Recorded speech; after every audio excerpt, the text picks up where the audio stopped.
Bismillahirrahmanirrahim. Assalamualaikum warahmatullahi wabarakatuh. Innal hamdalillah nahmaduhu wa nasta'inuhu wa nastaghfiruh wa na'udzu billahi min shururi anfusina wa sayyiati a'malina. Man yahdihillahu fala mudilla lahu wa man yudlil fala hadiyalah. Wa ashhadu an la ilaha illallah wahdahu la syarika lah wa ashhadu anna Muhammadan abduhu wa rasuluh. Ya ayyuhalladzina amanu taqullaha haqqa tuqatih wa la tamutunna illa wa antum muslimun. Ya ayyuhan nasu taqu rabbakumul ladzi khalaqakum min nafsin wahidah wa khalaqa minha zawjaha wa batha minhuma rijalan katsiran wa nisaa'a. واتقوا الله الذي تساءلون به والأرحام إن الله كان عليكم رقيبا يا أيها الذين آمنوا اتقوا الله وقولوا قولا سديدا يصلح لكم أعمالكم ويغفر لكم ذنوبكم ومن يطع الله ورسوله فقد فاز فوزا عظيما أما بعد فإن أصدق الحديث كتاب الله وخير الهدي هدي محمد صلى الله عليه وعلى آله وسلم وشر الأمور محدثاتها وكل محدثة بدعة وكل بدعة ضلالة وكل ضلالة في النار. Ikhwani dan akhwati rahimanillah wa iyyakum, Bapak Ibu, saudara-saudari yang dimuliakan oleh Allah Subhanahu wa taala. Alhamdulillah, kita bersyukur pada Allah Subhanahu wa taala. Pada kesempatan kali ini kita masih bisa kembali duduk bersama untuk mengkaji ayat-ayat suci Al-Qur'an dan juga hadis-hadis Rasul sallallahu alaihi wasallam.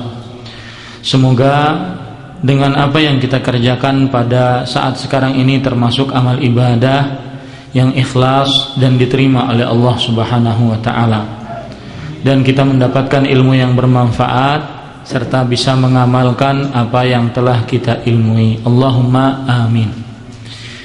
Salawat dan salam semoga selalu Allah berikan kepada Nabi kita Nabi Muhammad sallallahu alaihi wa ala alihi wasallam, kepada keluarga beliau, para sahabat serta orang-orang yang mengikuti beliau sampai hari kiamat kelak.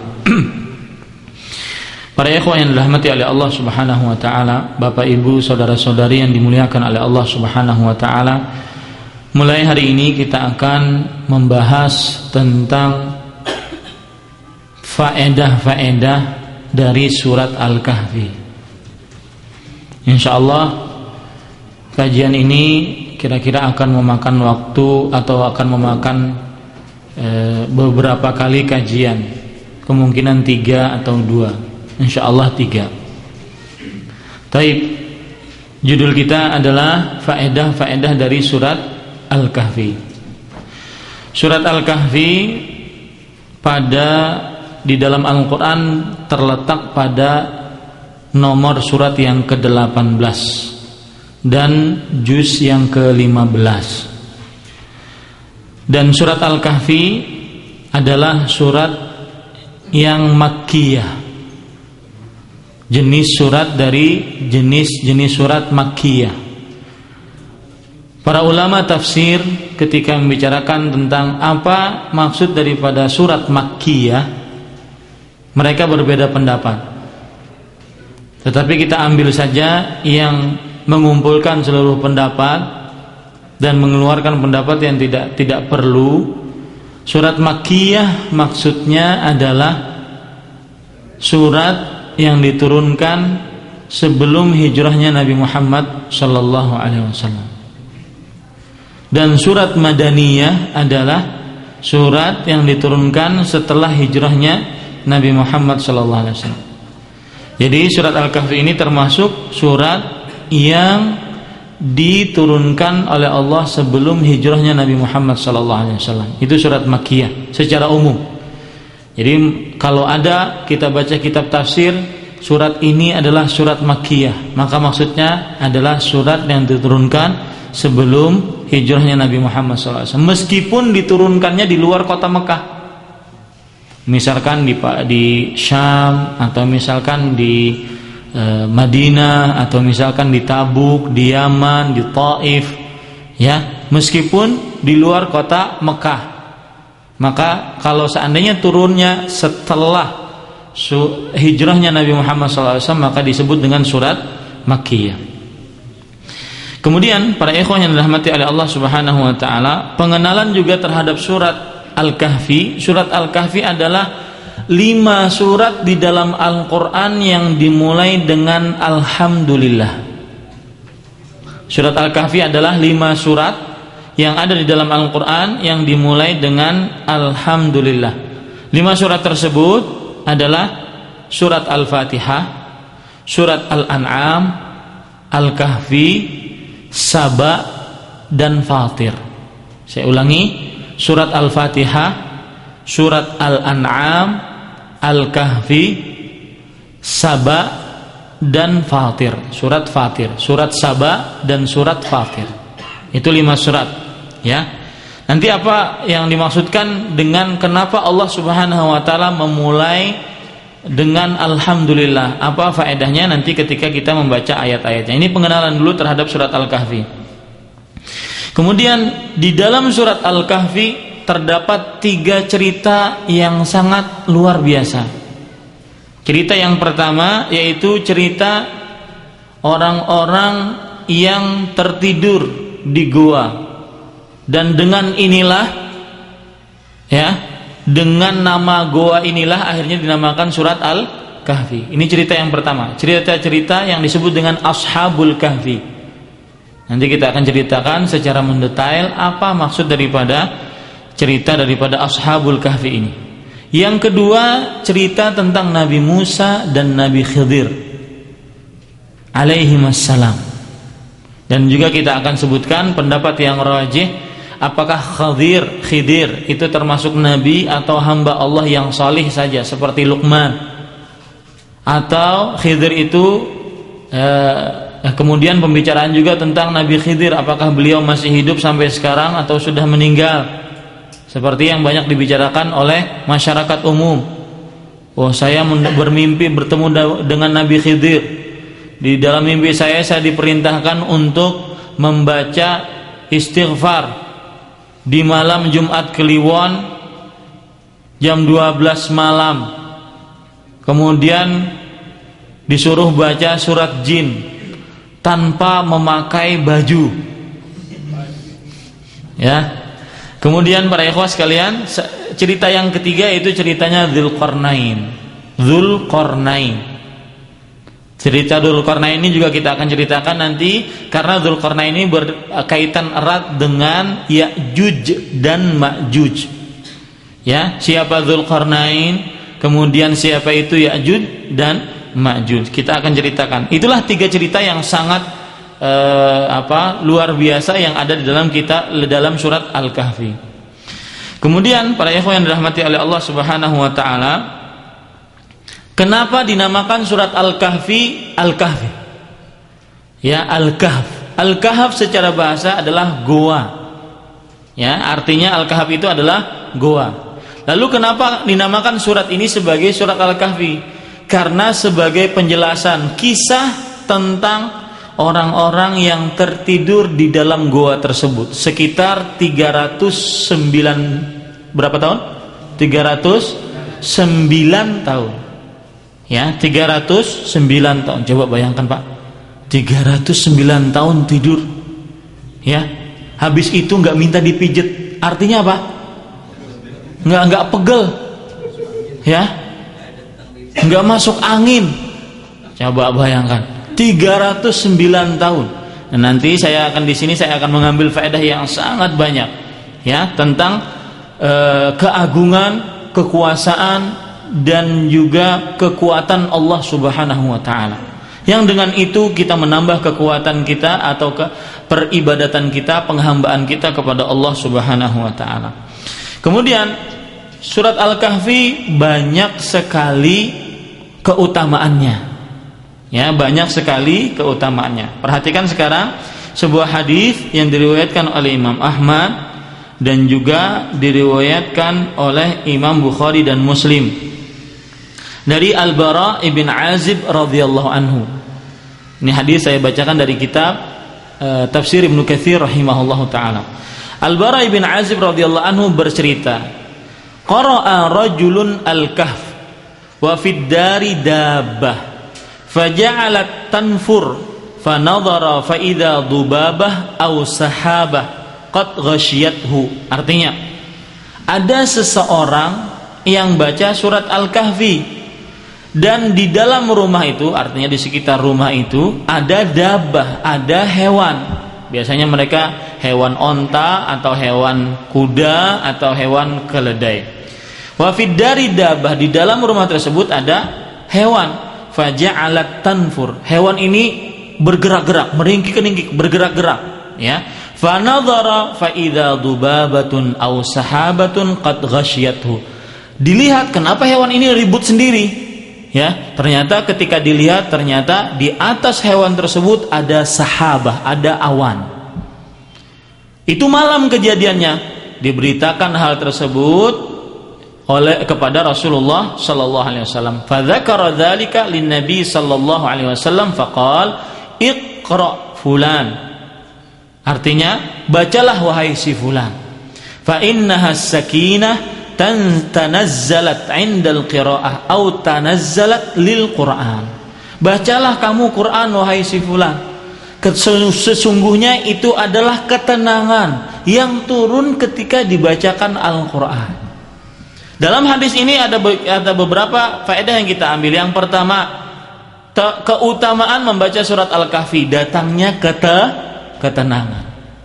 Satu, keutamaan membaca surat Al-Kahfi, datangnya ketenangan. Yang kedua, dari hadis ini kita bisa ambil faedah bahwasanya para sahabat itu orang yang paling jauh dari sikap riya. Dari mana kita ambil? Karena Al-Bara ibn Azib bercerita di sini, qara'a rajulun al-kahf. Mungkin saja yang membaca ini siapa? Beliau sendiri, Al-Bara ibn Azib. Beliau tidak mau menyebut nama pembaca ini, dan itu banyak di dalam hadis-hadis Rasul sallallahu alaihi wasallam. Dan itu kebiasaan orang-orang saleh.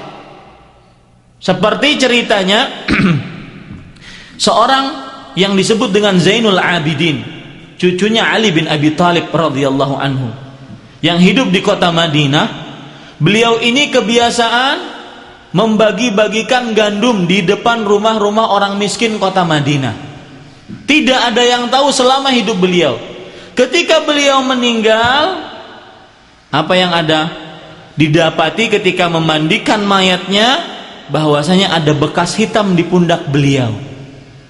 Kemudian setelah itu para orang yang memandikan biasa saja, ya udah pundak hitam nggak apa-apa, ya udah diam saja.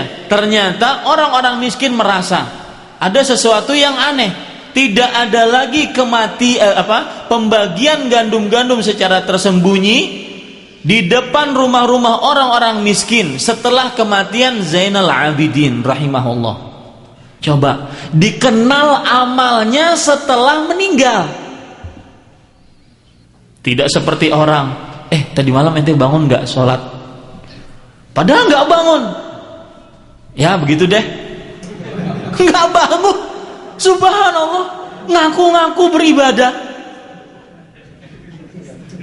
Iya, nggak pernah beribadah kok ngaku-ngaku beribadah. Coba lihat, ya, cucu Ali bin Abi Thalib radhiyallahu anhu, diketahui amalnya kapan?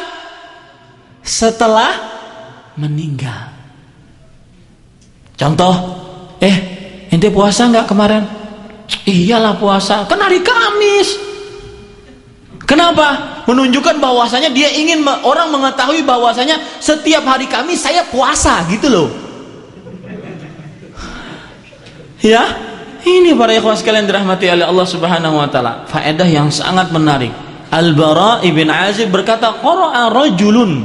Mungkin beliau yang membaca ini, tetapi beliau tidak mau untuk memberitahukannya. Dan itulah kebiasaan orang-orang saleh. Taat ikuti mereka. Karena para orang Arab mengatakan tashabbahu bihim illam takunu mithlahum fa inna tashabbuha bil kirami falahu. Artinya, Serupakanlah diri Anda meskipun dengan mereka orang-orang yang mulia, para sahabat Nabi Muhammad sallallahu alaihi wasallam radhiyallahu anhum. Ya, meskipun kita tidak bisa beramal seperti mereka. Meskipun kita tidak bisa beramal seperti mereka, sesungguhnya menyerupakan diri dengan mereka itu adalah sebuah keberuntungan. Jadi kalau beramal, kalau seandainya amalan tersebut memang tidak perlu untuk diberitahukan, kenapa kita harus ceritakan? Kenapa kita harus perlihatkan? Biarkan antara kita dengan siapa? Allah Subhanahu wa taala. Itu lebih besar ganjarannya di sisi Allah Subhanahu wa taala. Ini faedah yang kedua dari hadis ini. Faedah yang ketiga, para ikhwan yang dirahmati oleh Allah Subhanahu wa taala, dari hadis ini adalah keutamaan membaca Al-Qur'an, datang ketenangan. Ini luar biasa. Tidak ada yang bisa mendatangkan ketenangan di hati seorang manusia lebih daripada Al-Qur'an. Ya. Yakin itu baik-baik, tidak ada yang bisa mendatangkan ketenangan di hati seorang manusia daripada membaca Al-Quran. Ada orang mungkin bisa sering mengatakan, saya nggak bisa tidur, apalagi kalau punya masalah, kecuali saya harus dengar lagu-lagu nostalgia.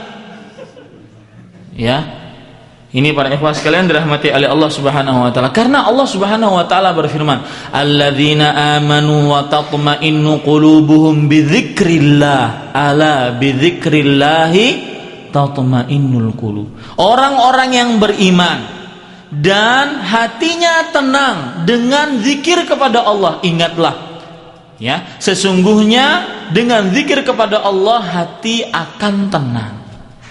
Salah satu zikir yang paling utama adalah membaca Al-Qur'an. Taib, itu faedah yang pertama atau keutamaan hadis yang pertama dari surat Al-Kahf. Hadis yang kedua yaitu disebutkan oleh Imam Ahmad juga dari sahabat Abu Darda radhiyallahu anhu. Nabi Muhammad sallallahu alaihi wasallam bersabda, "Man hafidha 10 ayatin min awwali suratil Kahf usima minad dajjal." Perhatikan ya, yang waktunya sering terbuang dengan pekerjaan-pekerjaan yang tidak bermanfaat, atau yang waktunya sering digunakan untuk menghafal-hafal yang tidak bermanfaat dunia dan akhirat. Abu Darda meriwayatkan Nabi Muhammad SAW bersabda, barang siapa yang menghafal 10 ayat dari awal surat Al-Kahf, usima minad dajjal, akan dijaga dari ujian godaan Dajjal. Pak, Dajjal itu ujiannya luar biasa, bapak-bapak, ibu-ibu yang dimuliakan oleh Allah Subhanahu wa taala. Ya. Makanya dia salah satu termasuk tanda hari kiamat Al-Kubra. Yang mana setelah itu datang apa? Datang hari kiamat, dibangkitkan hari kiamat, Dajjal. Kalau sudah datang Dajjal, yakinlah ya, di sana banyak ujian-ujian yang sangat luar biasa. Kata Dajjal, turun hujan, hujan turun. Dajjal mendatangi tanah yang retak-retak gara-gara kemarau, paceklik. Wahai tanah, keluarkan kekayaanmu, tumbuh semua tumbuhan di tanah tersebut. Keluar semua kekayaan yang dari tanah tersebut. Subhanallah. Dajjal. Ya. Dan pengikut yang paling banyak dari Dajjal, perhatikan.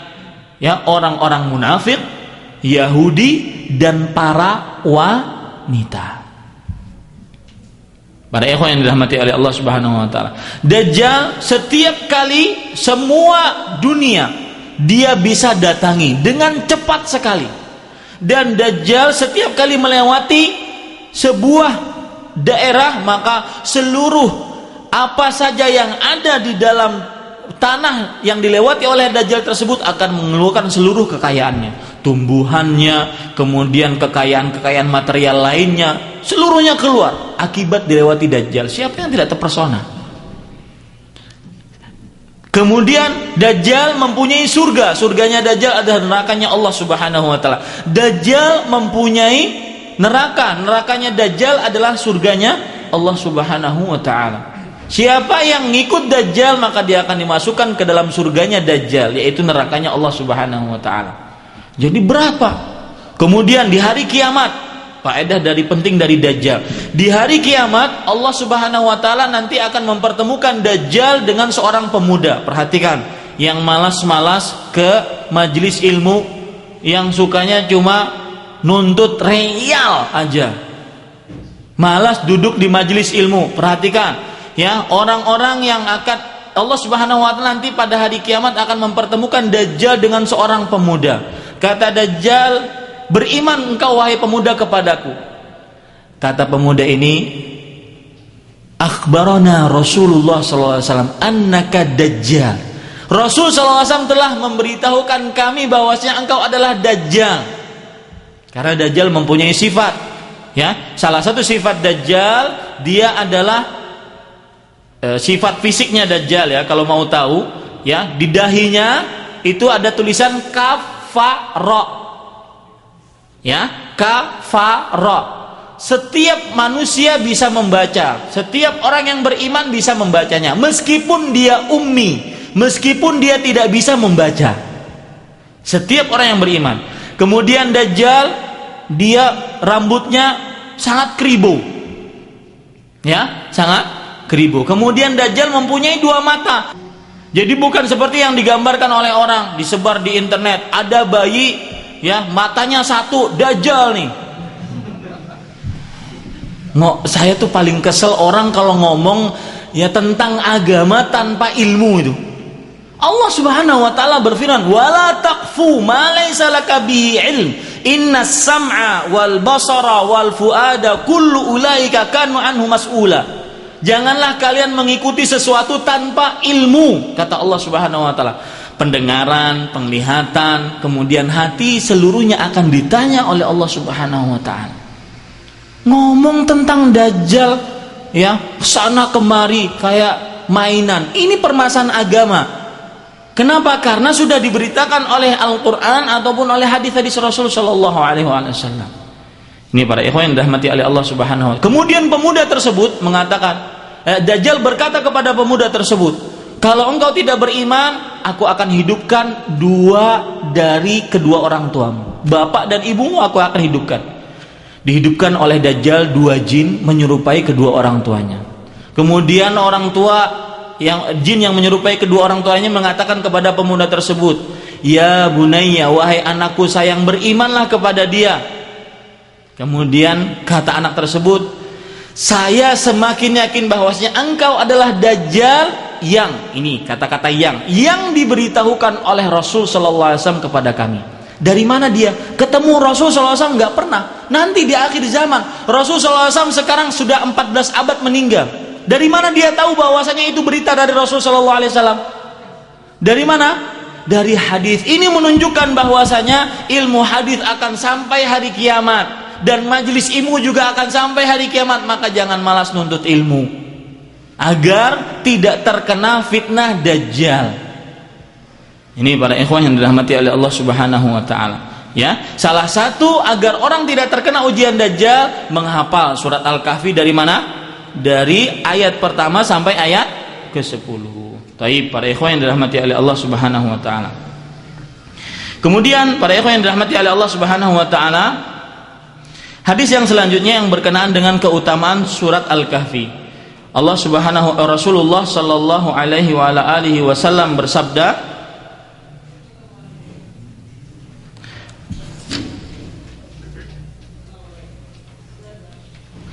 "Man qara'al ashral awakhir min suratil kahfi usima min fitnatid dajjal." Artinya, barang siapa yang membaca 10 ayat terakhir dari surat Al-Kahfi akan dijaga dari ujiannya Dajjal. Akan dijaga dari ujiannya Dajjal. 10 ayat terakhir dari surat Al-Kahfi. Silahkan nanti bapak-bapak lihat dan mudah-mudahan bisa dihafal. Ya. Aneh kadang-kadang orang, saya sering mengatakan ini, ya, dan ini sebenarnya memotivasi diri saya sendiri. Aneh, orang itu diberikan waktu oleh Allah 24 jam. Lama loh Pak.